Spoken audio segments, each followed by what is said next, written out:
Hi, I'm Dot Rigo from Fashenhues Stains, and I'd like to show you how to use our Fashenhues translucent colors. They're wonderful to work with, they're easy to apply, and the results are spectacular. To begin with, we have to prepare our work area.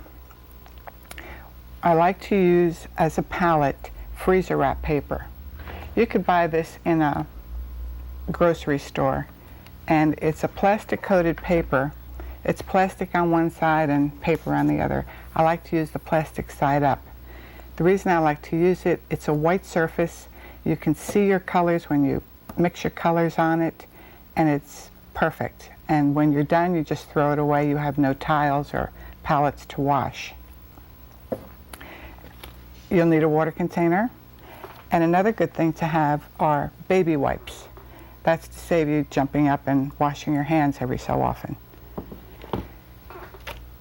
The brushes that we use, I like to use a good assortment of brushes. I like to use bristles for applying the translucent colors. For my base coating, a nylon filament brush is the one that's the best. The nylon filaments are very fine and very soft. So when you base coat with this brush, you get a perfectly smooth finish, very similar to airbrushing your base coat on. When I'm antiquing, I like to use bristles. These brushes are very worn. Bristle brushes, I like to use these because they're firm and they work into the crevices when you're antiquing your piece. When you're applying your color over your antiquing, either the bristle or nylons work fine. I really prefer the nylons. Okay, to base coat. We have two base coats. One is the C104 white. The other is the C128 cream. There's three different ways of base coating.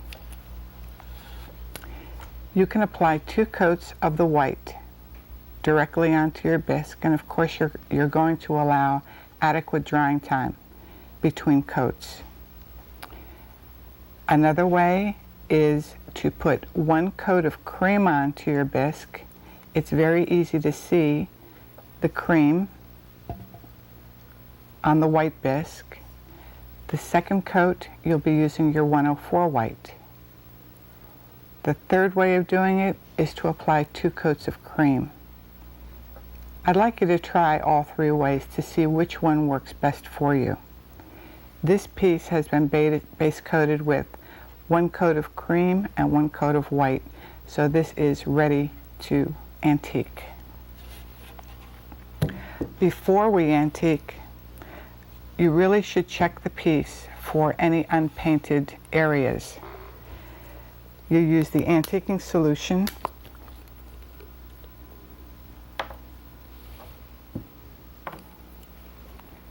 a clean brush, and you would paint the solution all over your painted surface. What will happen if you have an unpainted area, it will discolor. It will turn a grayish color. The antiquing solution will discolor the bisque underneath, so it gives you time to correct it. Use a paper towel.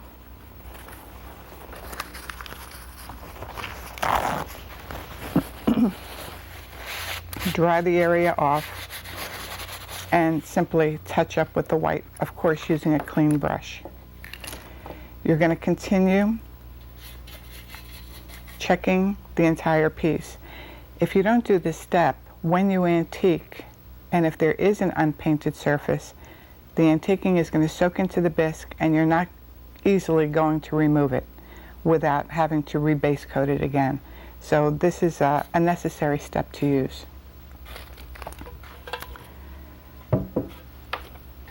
We have at the moment 38 colors in our translucent line.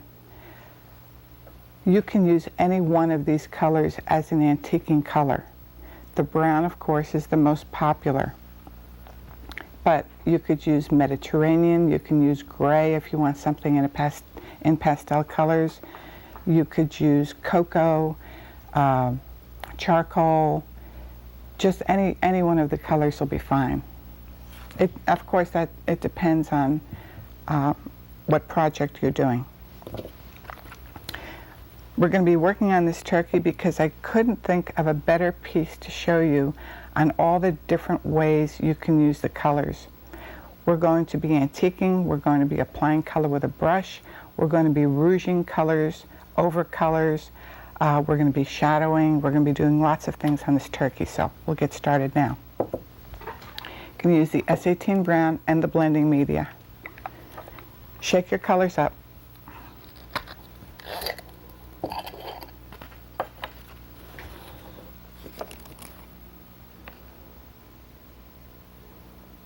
Just put some color on your tile.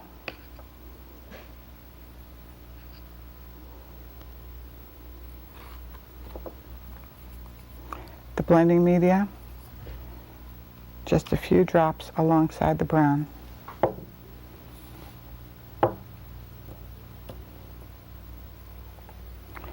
Tip your brush into the blending media.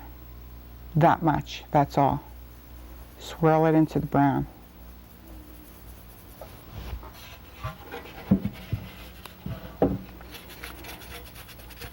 The blending media makes your colors wipe very, very smoothly. You don't have to struggle when you wipe them. They just wipe off easily. The blending media I also like to use with pastel colors. It makes them more transparent. Important to work the color into the crevices.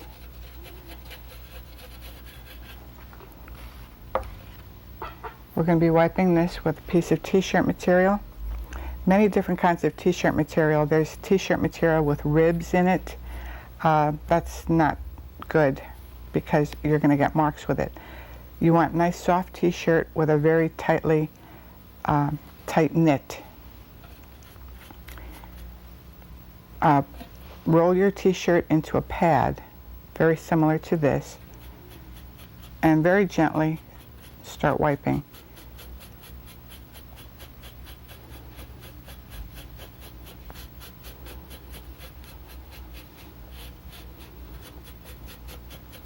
You do want to wipe until you see the details show up. And continue. Tip into the blending media, pick up the brown.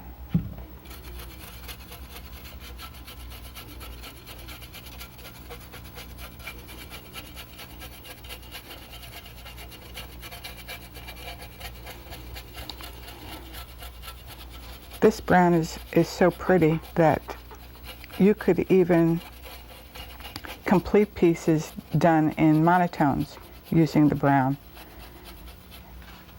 And I'll show you a few examples.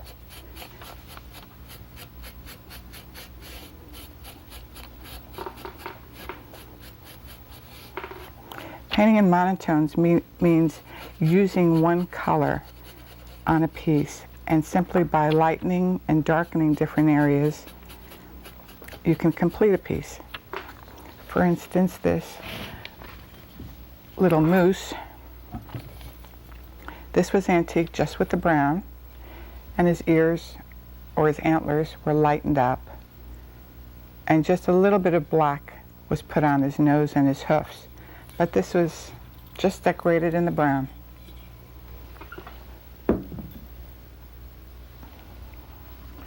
Here's another piece. This is called our wood graining technique.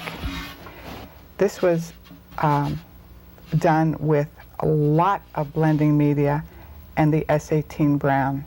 You really have to load your brush with the blending media, pick up your brown, and almost let it drip on. Then you would take a brush, and just by wiggling your brush, you'd get your wood grain. To get your knot holes, press your thumb, twist, And then taking a brush, pull up the bottom and the top of the knot hole. It's a very effective technique. And you can duplicate many different woods, such as walnut, cherry wood, oak, simply by using different colors. And then, of course, you'd let it dry thoroughly, at least about an hour, and then spray it with the flat mat spray.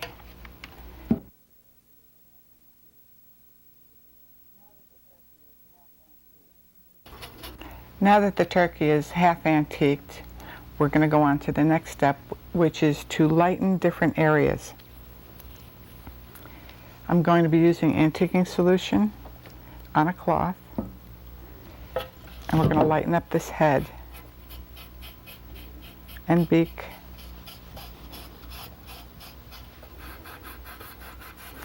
A very pale blue coloring is going to go on this head, so of course you've got to remove the brown.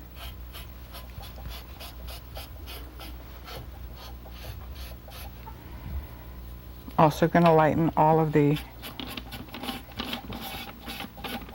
fruits and vegetables in the lower part.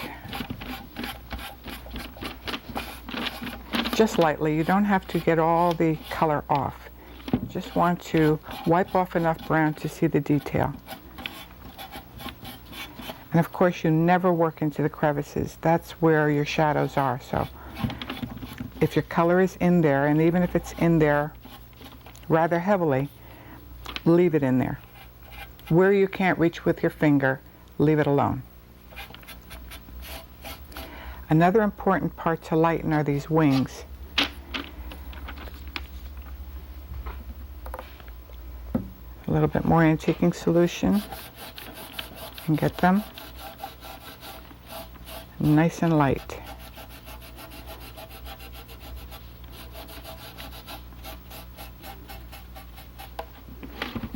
And also the edge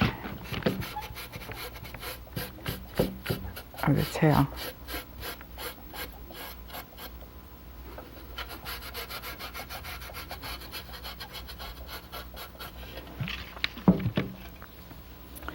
Okay, the first color we're going to use, I'm still using my same cloth, is red-brown.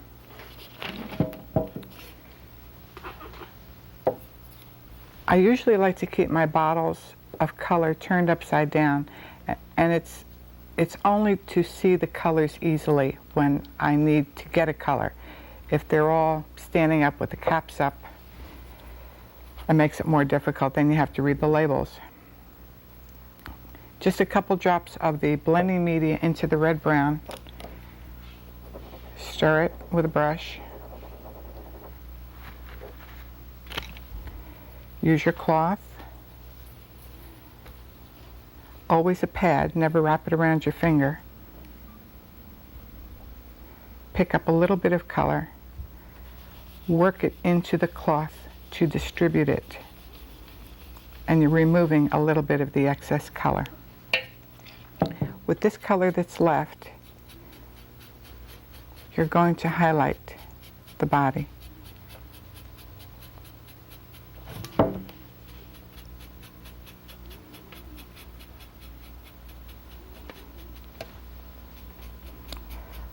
What these paints are doing is, as I'm putting this red-brown on, it's actually lifting off the brown.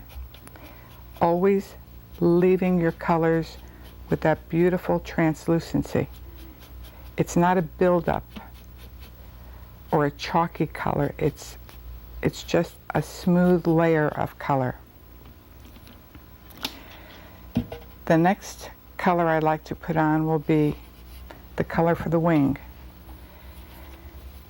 The white translucent never should be brushed on. Always use blending media with it.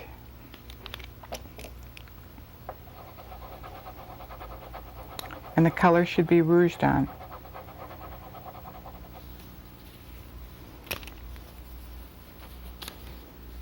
Pick your color up. Work it into your palette.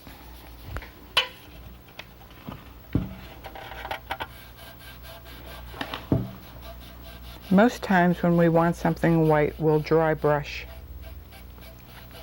Well, when you're working with Fashenhues, it isn't necessary, because the white translucent will give you a soft, beautiful white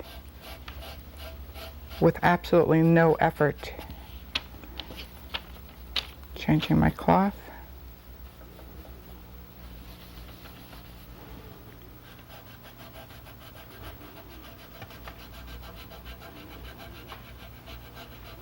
And again, as I'm rouging this white on, it is lifting the brown underneath.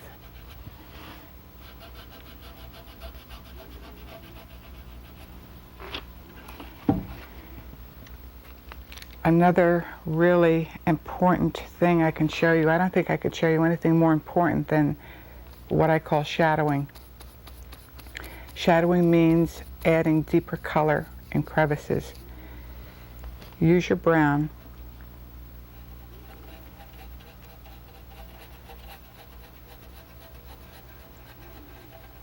Put your brown where you want the shadow. The cloth that we're going to be using has a small amount of antiquing solution on it, and that's the perfect way to shadow this. The antiquing solution is just about dry. So you'll lay your cloth down, and without lifting it, smudge the edge.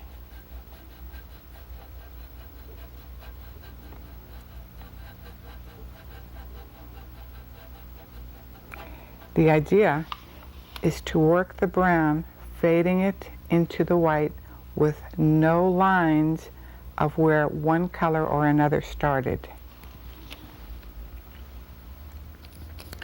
We'll do the same thing with this other wing.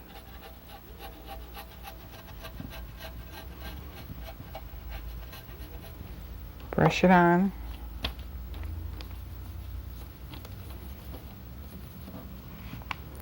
Lay your cloth down and smudge the edge. Don't go all the way up to the crevice. You're only smudging this edge.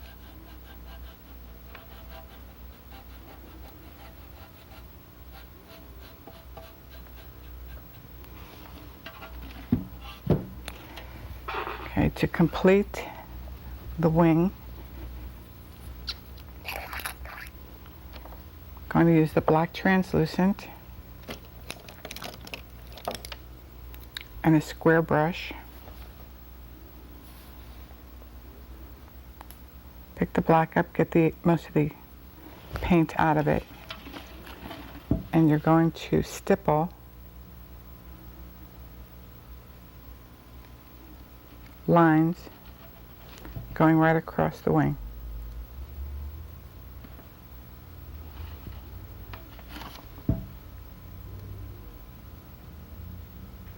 This mold, by the way, is a Kimple mold, and it would be a perfect one for your first piece with Fashenhues.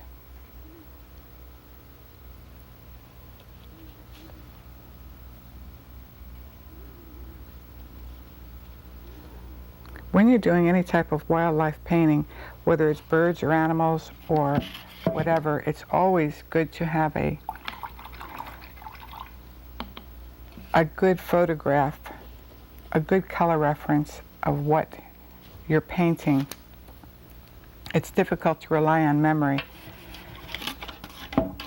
Now, shading almost should also go around this turkey's body.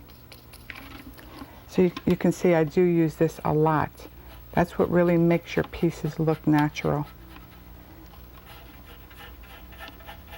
So I want to darken this area here.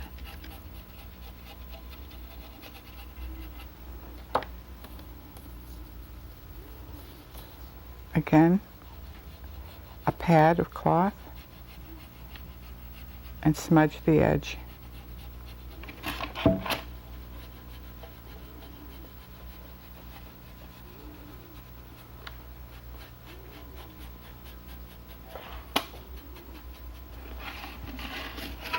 And that's the effect that you should get. The next thing we'll be working on will be the head. All of the pastel colors, which is the blue-gray, the white, the caramel, the beige, I always like to use antiquing solution with it. Those colors are thicker than the others. The deeper colors are thinner and easier to work with. The pastel colors are heavier. So the blending media really helps make these colors more transparent than they are. And it makes them easier to work with. The pastel colors, I always rouge with my cloth. Blending media, pick the color up, rub it in,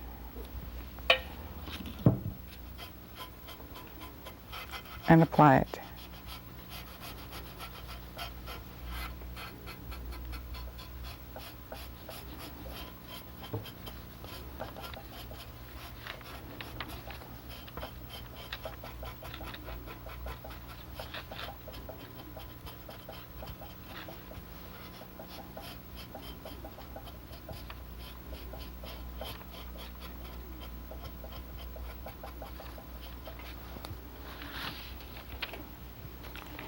Okay, the beak will be next. Blending media, mustard.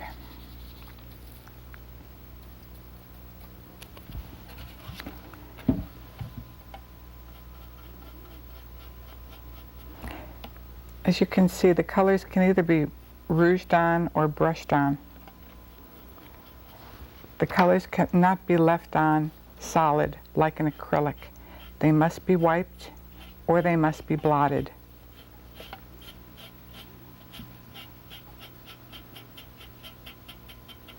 Always leave dark up at the top and the ends lighter. And find my little antiquing solution on my cloth and lighten this even more for a highlight.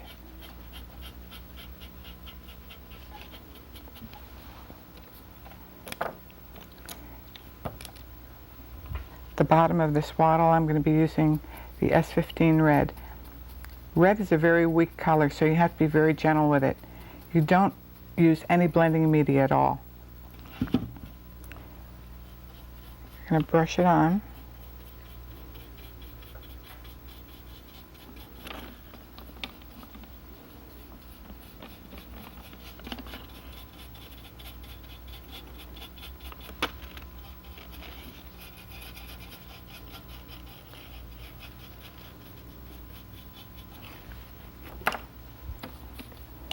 Take a dry cloth, and I'm just going to blend the red into that blue so it looks natural. And the rest of it, I'm blotting gently, just to lift the excess color. If I wiped it, it's going to turn a coral color, and that's not good. Okay, next we'll go on to the pumpkins. These colors, our entire line of colors are water soluble, and that makes it really nice for cleanup. After the end of the day, when I'm all finished, then I'll use just the dish detergent and water to clean the brushes. Let's do a pumpkin. Brush the orange on.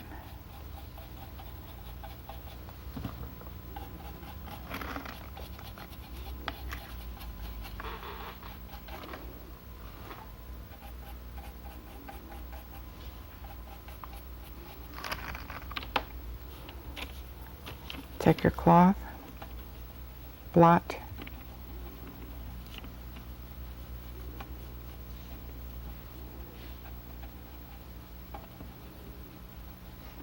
and wipe just a little highlight around the edge. Pick up some yellow.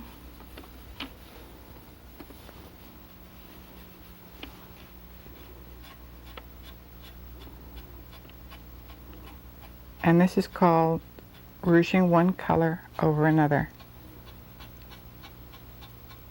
The yellow is lifting up the orange and leaving you with a yellow highlight. If you overdo the yellow too much, just brush some orange in and blend.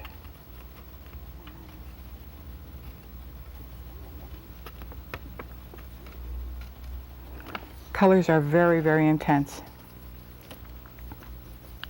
Two colors that I always use a cloth with are mustard and yellow. I usually never put those colors on with a brush. I always rouge them. So for this corn, I'm rouging that.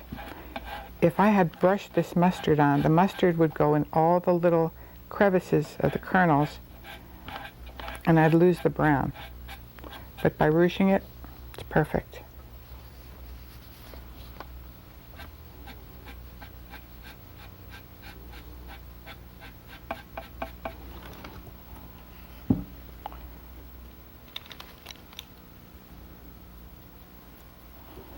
The squash we'll do in green.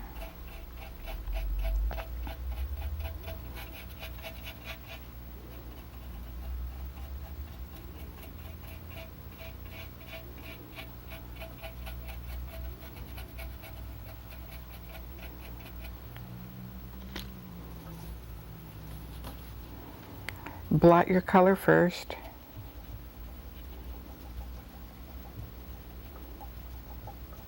Don't go into the crevice because you're going to smear that green onto the turkey. And then very gently start wiping, pulling until you get a highlight.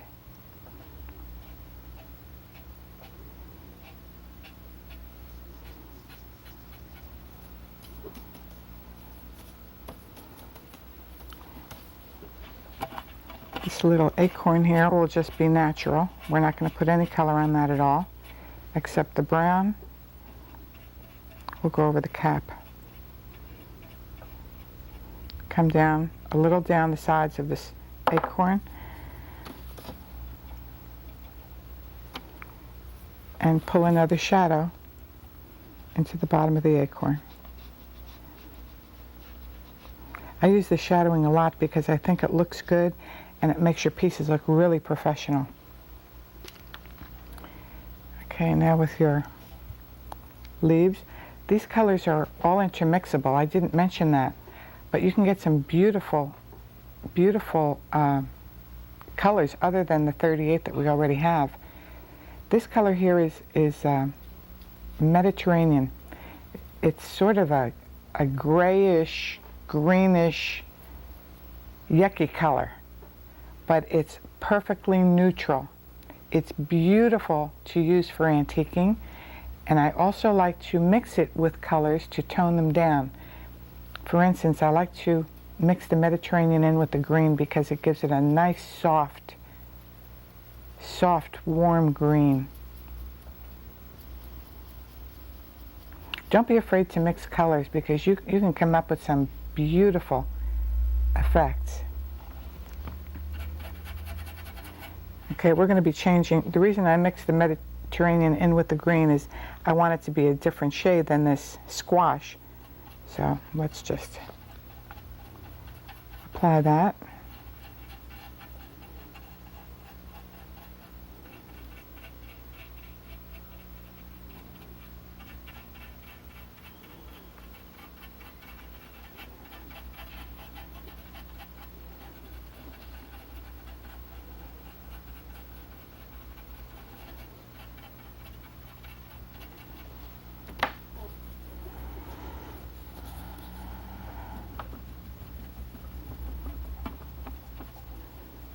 Always blot first after you brush a color on. That'll let you see what the color is and how dark it is. Then you'd want to wipe, highlights, and see the detail. Another pretty thing to do with leaves is to add a color such as yellow